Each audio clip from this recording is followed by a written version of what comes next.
Hello everyone. राज्यसेवा पूर्व 4-5 दिवसावर आलेली आहे. हॉल तिकीट तुमच्यापर्यंत अकाउंटला आलेले असतील. तुमचं सगळी तयारी झाली असेल. तर शेवटच्या या दिवसामध्ये काय करायचं नाही ते 2 मिनिटांमध्ये सांगणार आहे.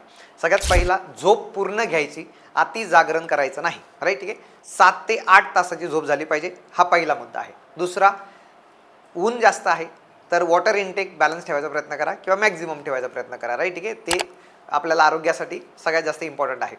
तिसरा मुद्दा, की आपण जे 10 ते 12 वेळ आहे आणि संध्याकाळी जो 3 ते 5चा पेपर आहे सीसॅट, तर त्या 2 पेपरच्या वेळेत बॉडीला सवय लावायची की त्या वेळेत उठायचं नाही जागेवरून.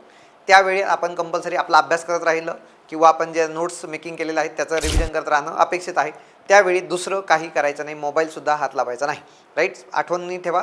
सकाळी 10 ते 12 आणि 3 ते 5 आपले पेपर असणार आहे. त्यावेळेस आपण आपल्या बेंचवरच किंवा आपल्या अभ्यासिकेमध्ये चेअरवर असणं अपेक्षित आहे. राईट, ठीक आहे. आणि सगळ्यात महत्त्वाचा मुद्दा, या फेजमध्ये झालेला अभ्यास त्याच्यावर विश्वास ठेवा. या फेजमध्ये देवाचे आभार माना. या फेजमध्ये छान व्हिज्युअलाइज करा. या फेजमध्ये निगेटिव्ह लोकांपासून दूर राहा.